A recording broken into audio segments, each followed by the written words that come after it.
Horizon Zero Dawn is some of the best the PS4 has to offer. Its dichotomy between a prehistoric culture and advanced robots make for a fascinating backdrop, while taking down huge robotic monstrosities is some of the best gaming I've had this year. Let me show you why you should take a trip to this futuristic tribal landscape.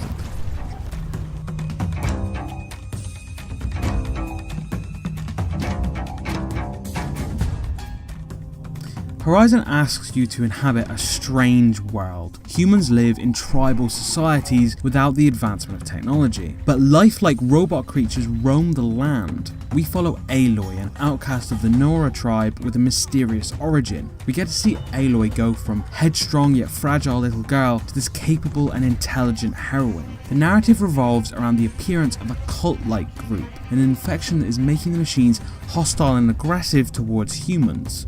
Aloy sets out to stop this scourge and the effect it is having on her tribe. The story is carried by two central intrigues, the origin of the world and the origin of the character. Discovering how these machines came to be and where Aloy came from are intrinsically linked and are perfectly crafted to hook the player and breadcrumb them through the central missions. The revelations and discoveries you make on this journey serve as satisfying answers to the question the game set up.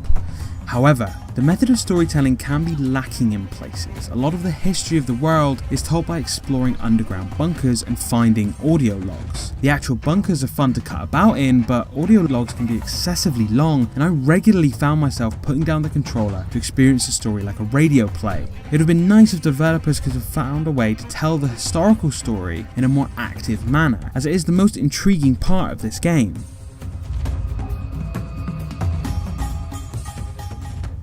Outside of the central narrative, there is a whole world to explore. The side missions give you insight into the major players of the world, give the whole experience texture. Take the Carja for example, a particularly powerful tribe who have only recently rid themselves of a mad and murderous dictator. The way this affects the Carja's relationships with other tribes is complex and demonstrates the depth of thought the folks over at Guerrilla had about their world. The adoption of a tribal political system in this game isn't just about empty aesthetics, it's used to explore weighty themes like forgiveness and societal healing. Essentially, the beautiful dichotomy between a seemingly prehistoric context and advanced technologies isn't empty window dressing.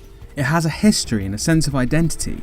Now that's not to degrade the beauty of the dressing. Horizon is an opulently attractive game. The lush forests, intricate settlements and barren deserts are rendered with meticulous detail, while their robotic inhabitants are designed with distinctively modular and animal-like nature. Despite the mess of wires and metallic surfaces, these creatures move as though they are alive, with personality and flexibility.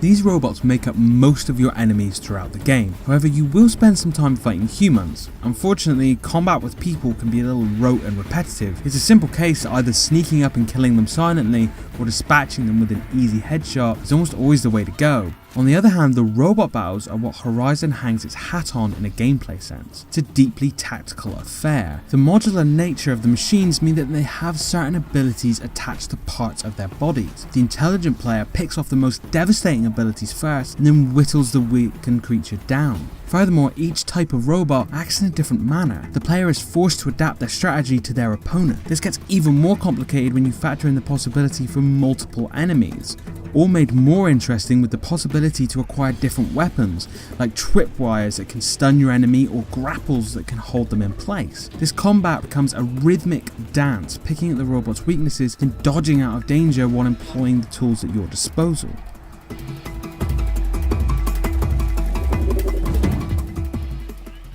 Along with the variety of weapons, there are a collection of different mechanics that just help to elevate the satisfaction of playing this game. For example, there's the light RPG mechanics. It's certainly more Far Cry than Elder Scrolls, but it's nothing to scoff at. There's a simple skill tree that bolsters Aloy's combat effectiveness, like by increasing the number of arrows in a single shot of her bow or upping the clout of her melee weapons. You can also hunt for animal parts and craft new bags so that you can hold more weapons and ammo. All this contributes to a game with a strong sense of progression. The Aloy that you finish the game with is capable of much more than the Aloy you started with.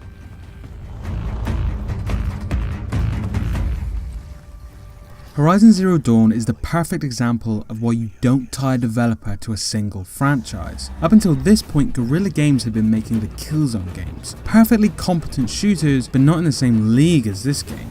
Horizon creates a beautiful, unorthodox new world with a gripping mystery and satisfying combat mechanics. If you haven't played this journey through the future and the past, then you are missing out. And if you are already played it, let me know what you thought in the comments. Subscribe for a new game recommendation every Wednesday, and I'll see you next time.